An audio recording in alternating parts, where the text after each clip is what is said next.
Hi hello ಎಲ್ರಿಗೂ ನಮಸ್ಕಾರ. Welcome back to my channel. ಎಲ್ಲರೂ ಹೇಗಿದ್ದೀರಾ? ಎಲ್ಲರೂ ಚೆನ್ನಾಗಿದ್ದೀರಾ ಅಂದ್ಕೊಂಡಿದ್ದೀನಿ. ಹಾಗೆ ನಾನು ಕೂಡ ಚೆನ್ನಾಗಿದ್ದೀನಿ. ಇದು ಈವ್ನಿಂಗ್ ವ್ಲಾಗು.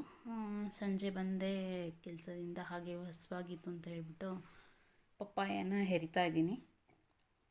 ನೋಡ್ತಾ ಇರ್ಬೋದು, ಇದು ಪಪ್ಪಾಯ ಕಟ್ ಮಾಡ್ತಾ ಇದ್ದೀನಿ. ಹೆರದೆ ನಾನು ಅದು ಟ್ರೈಪಾಡ್ ಹಾಕಿಲ್ಲ, ಸೊ ಒಂದು ಕೈಯಲ್ಲಿ ಇಟ್ಕೊಂಡು ಹಾಗೆ ವಿಡಿಯೋನ ಮಾಡಿಕೊಂಡು ಇದು ಮಾಡ್ತಿದ್ದೆ. ಹಾಗಾಗಿ ನಾನು ಪೂರ್ತಿ ಎರೆ ತೋರಿಸ್ಲಿಲ್ಲ. ಹಾಗೆ ಇದು ನಾಟಿ ಹಣ್ಣು, ಊರಿಂದ ಅಮ್ಮ ಮತ್ತು ತಂಗಿ ಬಂದಿದ್ರಲ್ವ, ಸೊ ತಂದಿದ್ರು, ಊರಲ್ಲಿ ಬೆಳೆದಿದ್ದು. ಹಾಗಾಗಿ ಈ ಥರ ಕಲರ್ ಇದೆ. ನಾವು ಇಲ್ಲಿ ಬೆಂಗಳೂರಲ್ಲಿ ಸಿಗೋದು ನೋಡ್ಬೋದು ನೀವು. ಸ್ವಲ್ಪ ಕ್ಯಾರೆಟ್ ಕಲರ್ ಇರುತ್ತೆ, ಅಂದರೆ ಆರೆಂಜ್ ಕಲರ್. ಇದು ಪ್ಯೂರ್ ಆರೆಂಜ್ ಕಲರ್ ಇರುತ್ತೆ, ಅದು ಒಂದು ಸ್ವಲ್ಪ ರೆಡ್ ಕಲರ್ ಇರುತ್ತೆ.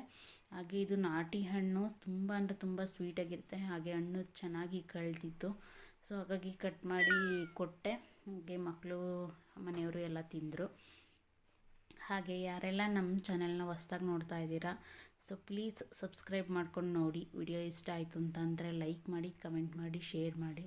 ನೋಡ್ತಾ ಇರ್ಬೋದು, ಇಲ್ಲಿ ನಮ್ಮ ಮನೆಯವ್ರು ಕೂತಿದ್ದಾರೆ. ನಮ್ಮ ಮಗಳು ಮೊಬೈಲ್ ನೋಡ್ತಾ ಇದ್ದಾಳೆ, ಚಿಕ್ಕವಳು. ಸೊ ದೊಡ್ಡವಳು ಹಣ್ಣು ತಿಂತಾಯಿದ್ಲು. ಹಾಗಾಗಿ ಹಣ್ಣು ತಿಂದು ಆಮೇಲೆ ನೈಟು ರಾತ್ರಿ ಅಡುಗೆಗೆ ಊಟ ಎಲ್ಲ ಮಾಡಿದ್ವಿ. ಇವತ್ತು ಕಾಯಿ ಚಟ್ನಿ ಹಾಗೆ ಮುದ್ದೆ ಮಾಡಿದ್ದೆ. ತರಕಾರಿ ಏನೂ ಇರಲಿಲ್ಲ, ಹಾಗಾಗಿ ಕಾಯಿ ಇತ್ತು. ಸೊ ಕಾಯಿ ಚಟ್ನಿ ಮಾಡಿ ಮುದ್ದೆ ಮಾಡಮ್ಮ ಅಂದೆ. ಬಿಸಿ ಮುದ್ದೆಗೆ ಕಾಯಿ ಚಟ್ನಿ ಸೂಪರಾಗಿರುತ್ತೆ. ತೆಳುವಾಗಿ ಮುದ್ದೆ ಮಾಡಿ ಈ ಥರ ಕಾಯಿ ಚಟ್ನಿ ಮಾಡಿಕೊಂಡು ಉಣ್ತಾಯಿದ್ರೆ, ಇದ್ರ ಜೊತೆಗೆ ಒಂದು ಹಪ್ಳ ಇದ್ದರೆ ಸಾಕು. ಸೊ ಹಪ್ಳನೂ ಕೂಡ ತಂದು ಎಣ್ಣೆಗೆ ಹಾಕಿದ್ರು, ಹಾಗಾಗಿ ನಾನು ಕೂಡ ಮುದ್ದೆನ ತಿಂದೆ. ಇದು ನೆಕ್ಸ್ಟ್ ಡೇ ಮಾರ್ನಿಂಗು. ಇವತ್ತು ಟಿಫನ್ಗೆ ರವೆ ಇಡ್ಲಿ ಮಾಡೋಣ ಅಂತ ಹೇಳ್ಬಿಟ್ಟು ಮಾಡ್ತಾಯಿದ್ದೀನಿ. ರವೆ ಇಡ್ಲಿ ರೆಸಿಪಿ ಎಲ್ಲ ಶೇರ್ ಮಾಡಿದ್ದೀನಿ, ಬಟ್ ಆದ್ರೂ ಈಗ ಸಿಂಪಲ್ಲಾಗಿ ಹೇಳ್ತೀನಿ. ಉದ್ದಿನಬೇಳೆ, ಹಾಗೆ ಜೀರಿಗೆ ಮತ್ತು ಸಾಸಿವೆ, ಹಾಗೆ ಸಣ್ಣದಾಗಿ ಹೆಚ್ಚಿರ್ತಕ್ಕಂಥ ಕರಿಬೇವು, ಹಸಿಮೆಣಸಿನ್ಕಾಯಿ, ಇದಿಷ್ಟನ್ನ ಒಗ್ಗರಣೆಗೆ ಹಾಕ್ಬಿಟ್ಟು ಇದಕ್ಕೆ ರವೆ ಹಾಕಿ ಚೆನ್ನಾಗಿ ಹುರ್ಕೊಳ್ಳಿ.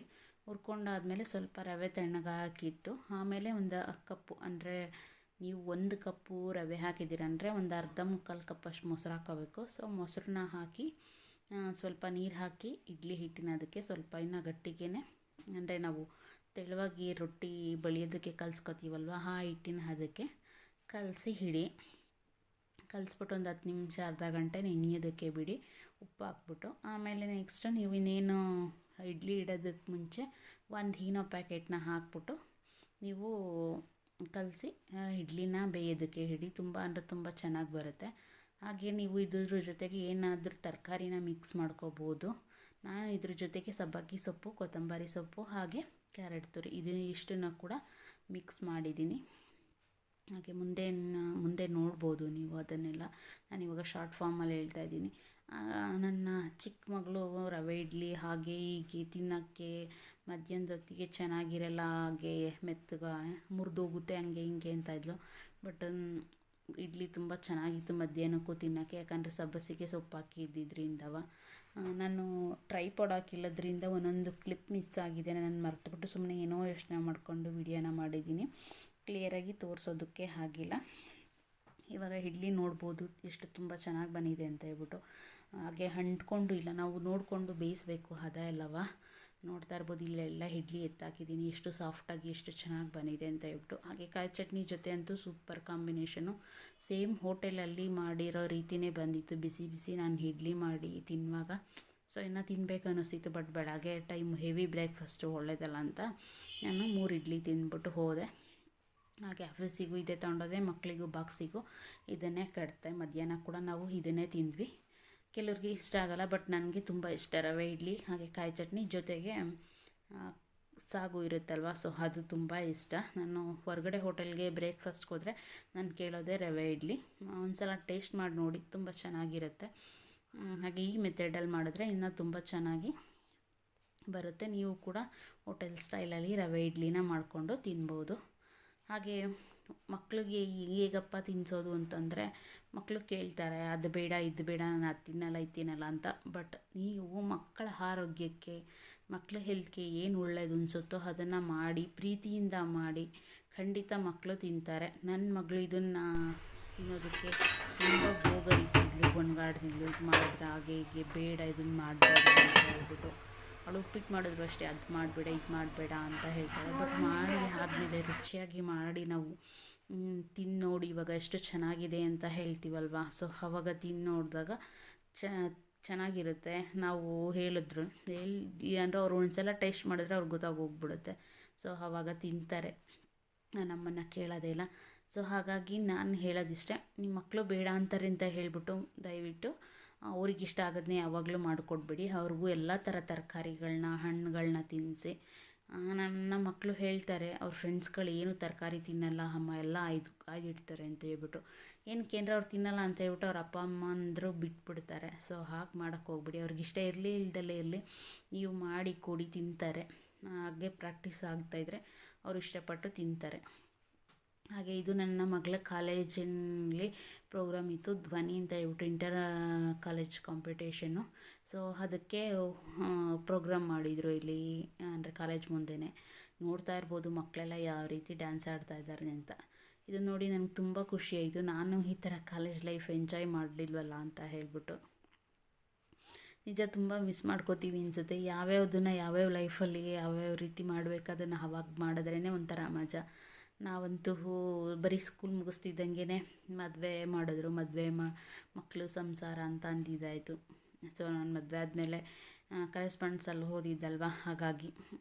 ಬಟ್ ಈ ರೀತಿ ಕಾಲೇಜಿಗೆ ಹೋಗಿ ಈ ಥರ ಡ್ಯಾನ್ಸ್ ಪ್ರೋಗ್ರಾಮ್ಗಳು, ಕಾಲೇಜ್ ಡೇ ಪ್ರೋಗ್ರಾಮ್ಗಳು, ಅದು ಇದು ಎಲ್ಲ ನೋಡಿ ಎಂಜಾಯ್ ಮಾಡೋದಿರುತ್ತಲ್ಲ, ಹಾಗೆ ಕಾಲೇಜಿಗೆ ಹೋಗಿ ಬರೋದು. ಸೊ ತುಂಬ ಅಂದರೆ ತುಂಬ ಚೆನ್ನಾಗಿರುತ್ತೆ. ಇದರಲ್ಲಿ ನನ್ನ ಮಗಳು ಇದ್ದಾಳೆ, ಡ್ಯಾನ್ಸ್ ಆಡ್ತಾ ಇದ್ದಾಳೆ, ನೋಡ್ತಾ ಇರ್ಬೋದು ನೀವು. ಹಾಗೆ ಒಂದು ಕ್ಲಿಪ್ನ ಸೇರಿಸೋಣ ಅಂತ ಹೇಳ್ಬಿಟ್ಟು ಸೇರಿಸಿದ್ದೀನಿ. ಎಲ್ಲ ಮಕ್ಕಳು ಅಷ್ಟು ಹಿಂಗೆ ಎದ್ದು ಕುಣಿತವ್ರೆ ಅಂದರೆ, ಮಿಸ್ಗಳು ಕೂಡ ಅವರು ಕುಣಿತವ್ರೆ. ಅಂದರೆ ಇಲ್ಲಿ ಪ್ರೋಗ್ರಾಮರ್ ಹಾಕಿದ್ರಲ್ಲ, ಅಂದರೆ ಇಲ್ಲಿ ಡಿಸ್ಪ್ಲೇದು, ಇಲ್ಲಿ ನೋಡಿದ್ರೆ ಫ್ರಂಟಲ್ಲಿರೋ ಮಿಸ್ಗಳು ಕೂಡ ಸಖತ್ತಾಗಿ ಡ್ಯಾನ್ಸ್ ಮಾಡ್ತಾ ಇದ್ದಾರೆ. ಒಂಥರ ಖುಷಿಯಾಯಿತು ಇದನ್ನು ನೋಡ್ಬಿಟ್ಟು. ಮಕ್ಕಳು ಹಾಗೆ ಎಂಜಾಯ್ ಮಾಡಿ ಅವ್ರ ಮೆಮೊರಿಯಲ್ಲಿ ಇಟ್ಕೊಳ್ಳಿ ಅಂತ ಹೇಳ್ಬಿಟ್ಟು ನಾನು ಕೂಡ ಸುಮ್ಮನೆ ಆಗಿದೆ. ಇದಕ್ಕೆಲ್ಲ ಏನು ರೆಸ್ಟ್ರಿಕ್ಷನ್ ಮಾಡೋದಕ್ಕೆ ಹೋಗಲ್ಲ. ಮಕ್ಕಳಿಗೆ ನಾವು ಇದಕ್ಕೆಲ್ಲ ಏನೂ ಹೇಳಬಾರ್ದು. ಈ ಥರ ಓಪನಾಗಿ ಡ್ಯಾನ್ಸ್ ಮಾಡೋದಾಗಲಿ, ಖುಷಿಯಾಗಿರೋದಾಗಲಿ, ಫ್ರೆಂಡ್ಸ್ ಜೊತೆ ಬೆರೆಯೋದಾಗಲಿ ಇದಕ್ಕೆ. ಬಟ್ ಅವ್ರನ್ನ ಯಾವ ರೀತಿ ರೆಸ್ಟ್ರಿಕ್ಷನ್ ಮಾಡಬೇಕು, ಯಾವ ರೀತಿ ಬುದ್ಧಿ ಹೇಳಬೇಕು ಅನ್ನೋದು ನಮ್ಮ ಇದಕ್ಕೆ ಬಿಟ್ಟಿರುತ್ತೆ ಅಂತ. ಅದನ್ನು ಅವರು ಅರ್ಥ ಮಾಡ್ಕೋಬೇಕು ಮಕ್ಕಳುಗಳನ್ನು. ಸೊ ಅಪ್ಪ ಅಮ್ಮ ಫ್ರೀಡಮ್ ಕೊಟ್ಟಿದ್ದಾರೆ ಅಂತ ಹೇಳ್ಬಿಟ್ಟು ಅದನ್ನು ಮಿಸ್ಯೂಸ್ ಮಾಡ್ಕೋಬಾರ್ದು. ಅದನ್ನು ನಾನು ಹೇಳೋದಕ್ಕೆ ಇಷ್ಟಪಡ್ತೀನಿ. ಕೆಲವು ಮಕ್ಕಳು ಕೇಳ್ತಾರೆ, ಕೆಲವು ಮಕ್ಕಳು ಕೇಳಲ್ಲ, ಇನ್ಕ್ಲೂಡಿಂಗ್ ನನ್ನ ಮಗಳು ಕೂಡ ಅಷ್ಟೇ, ಕೇಳಲ್ಲ. ಬಟ್ ನಾನು ಹೇಳೋ ಬುದ್ಧಿ ಮಾತನ್ನ ನನ್ನ ತಂಗಿ ಮಗಳು ಆಗಲಿ, ಬೇರೆ ಮಕ್ಕಳಾಗಲಿ ಒಂಥರ ಕೇಳ್ತಾರೆ, ಚೆನ್ನಾಗಿರುತ್ತೆ. ಅದೇ ಹೇಳ್ತಾರಲ್ಲ, ಮನೆಯಲ್ಲಿ ತಮ್ಮನೆ ಊಟ ಸಪ್ಪೆ, ಉಪ್ಪು, ಹುಳಿ, ಅದು ಇದು ಅಂತ ಹೇಳ್ತಾರೆ. ಆದರೆ ಅದನ್ನೇ ಬೇರೆಯವ್ರ ಮನೆಗೆ ಇಂದ ತಂದು ಅಂತ ಹೇಳ್ಕೊಟ್ರೆ ಸೊ ಚೆನ್ನಾಗಿ ತಿಂತಾರೆ ಅಂತ. ಅದೇ ರೀತಿ ಮಕ್ಕಳು ಕೂಡ. ಹಾಗೆ ಮಕ್ಕಳು ತರಕಾರಿ ತಿನ್ನೋ ವಿಷಯದಲ್ಲೂ ಹೇಳಿದೆ. ಹಾಗಲಕಾಯಿ ಅಂದರೆ ಮುಟ್ತಾ ಇರಲಿಲ್ಲ ನಮ್ಮ ಮಕ್ಕಳು ಅಷ್ಟೇ. ಹಾಗಲಕಾಯಿ ಆರೋಗ್ಯಕ್ಕೆ ಎಷ್ಟು ಒಳ್ಳೆಯದು, ಮತ್ತು ಅದನ್ನು ತಿನ್ನೋದ್ರಿಂದ ಏನೇನು ಬೆನಿಫಿಟ್ಸ್ ಇದೆ, ಹಾಗೆ ಕೆಮ್ಮು ಕಫ ಎಲ್ಲ ಹೋಗುತ್ತೆ ಅಂತ ಹೇಳಿ, ಮತ್ತು ಅವ್ರು ತಿನ್ನಲ್ಲ ಅಂದರೂ ನಾವು ಬಲವಂತ ಮಾಡಿ ಎಲ್ಲ ತರಕಾರಿಗಳನ್ನ ಆಗಲಿ ಅವ್ರಿಗೆ ಬೈದು ಹೊಡ್ದಾರ ಆಗಲಿ ನೀವು ತಿನ್ನಿಸಿ. ಸೊ ತಿನ್ನಿಸ್ತಾ ಇದ್ದರೆ ಖಂಡಿತ ತಿಂತಾರೆ. ನನ್ನ ಮಕ್ಕಳಿಬ್ಬರು ಕೂಡ ಅಷ್ಟೇ. ಹಾಗಲಕಾಯಿ ಇದು ಇಂಥ ತರಕಾರಿ ತಿನ್ನಲ್ಲ ಅನ್ನಂಗಿಲ್ಲ, ಎಲ್ಲ ತರಕಾರಿ ತಿಂತಾರೆ. ಆದರೂ ಇಬ್ಬರು ಸ್ವಲ್ಪ ಬದನೆಕಾಯಿನ ತಿನ್ನೋದಕ್ಕೆ ಹಿಂದೆ ಮುಂದೆ ನೋಡ್ತಾರೆ. ಅಂದರೆ ಹಾಯ್ದಿಡ್ತಾರೆ ಸಾಂಬಾರ್ಗೆ ಹಾಕಿದ್ರೆ. ಅದೇ ನಾವು ಬದನೆಕಾಯಿ ಗೊಜ್ಜು ಅಂದರೆ ಎಣ್ಣೆಗಾಯಿ ಥರ, ಇಲ್ಲ ಅಂದರೆ ವಾಂಗಿಭಾತ್ಗೆ ಹಾಕಿದ್ರೆ ಎಲ್ಲ ತಿಂತಾರೆ. ಯಾಕಂದರೆ ಅದರಲ್ಲಿ ಒಂಥರ ಟೇಸ್ಟ್ ಇರುತ್ತಲ್ವ. ಸೊ ಹಾಗಾಗಿ ಅವರು ಯಾವುದರಲ್ಲಿ ತಿಂತಾರೆ ಅದರಲ್ಲೇ ಆಗಲಿ ಮಾಡಿ ಕೊಡಬೇಕು.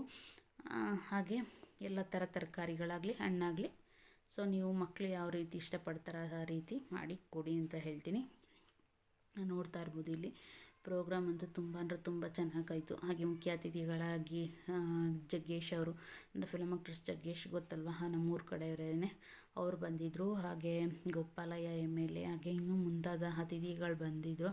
ಬಟ್ ನಾನು ಜಾಸ್ತಿ ಆ ಕಡೆ ಹೋಗಲಿಲ್ಲ. ಇವ್ರನ್ನ ನೋಡ್ತಿದ್ನಲ್ಲ, ಇವ್ರ ವಿಡಿಯೋಸ್ ಅದು ಹಾಕಿದ್ದೀನಿ. ಹಾಗಾಗಿ ಇದು ನೆಕ್ಸ್ಟ್ ಡೇ ಅಂದರೆ ಮಂಡೇ ಇಲ್ಲಿ ಸ್ಕೂಲಲ್ಲಿ ಮೀಟಿಂಗ್ ಇತ್ತು ಅಂತ ಹೇಳಿ ಕರೆಸಿದ್ರು. ಏನಕ್ಕೆ ಅಂತ ಗೊತ್ತಿಲ್ಲ, ಅಂದರೆ ಏನಕ್ಕೆ ಅಂತ ಹೇಳ್ಬಿಟ್ಟು ಮುಂದೆ ಹೇಳ್ತೀನಿ. ಎಲ್ಲ ಪೇರೆಂಟ್ಸು ಅಂದರೆ ಕೆಲವು ಸ್ಟೂಡೆಂಟ್ಸ್ಗಳನ್ನ ಮಾತ್ರ ಕರೆದಿದ್ರು. ಸೊ ಅದರಲ್ಲಿ ನಾನು ಒಬ್ಬಳು, ನನ್ನ ಮಗಳಿಗೂ ಕರೆದಿದ್ರು, ಹಾಗಾಗಿ ಬಂದಿದ್ದು. ಇಲ್ಲಿ ಈ ಕಡೆ ಸ್ಟೂಡೆಂಟ್ಸ್ ಎಲ್ಲ ನಿಂತಿದ್ದಾರೆ, ಈ ಕಡೆ ನಾನು ನಿಂತಿದ್ದೀನಿ, ಕೂತಿದ್ದೀನಿ. ಆಮೇಲೆ ಒಳಗಡೆ ಕರೆದು ಮಾತಾಡಿ ಕಳಿಸಿದ್ರು. ಇದು ಅವತ್ತು ಪೂಜೆ ಮಾಡಿದ್ರಲ್ಲ ಅದು. ಹಾಗೆ ಇದು ನೈಟು ತರಕಾರಿ ತೊಗೊಂಡೆಲ್ಲ ಬಿಡಿಸಿಡ್ತಾ ಇದ್ದೆ. ಸೊ ಅವಾಗ ಮಾಡ್ಕೊಂಡಿದ್ದು ವಿಡಿಯೋ. ಹಾಗೆ ಯಾರೆಲ್ಲ ನಮ್ಮ ಚಾನಲ್ನ ಹೊಸ್ದಾಗಿ ನೋಡ್ತಾ ಇದ್ದೀರಾ, ಸೊ ಪ್ಲೀಸ್ ಸಬ್ಸ್ಕ್ರೈಬ್ ಮಾಡ್ಕೊಂಡು ನೋಡಿ. ವಿಡಿಯೋ ಇಷ್ಟ ಆಯಿತು ಅಂತಂದರೆ ಲೈಕ್ ಮಾಡಿ, ಕಮೆಂಟ್ ಮಾಡಿ, ಶೇರ್ ಮಾಡಿ. ಇದು ಚಪ್ಪರದ ಅವರೆಕಾಯಿ ಬಿಡಿಸ್ತಾ ಇದ್ದೀನಿ. ಹಾಗೆ ಪೂರ್ತಿ ವಿಡಿಯೋ ನೋಡಿದ್ದಕ್ಕೆ thank you so much. Please subscribe ಮಾಡ್ಕೊಂಡು ನೋಡಿ, ಸಪೋರ್ಟ್ ಮಾಡಿ.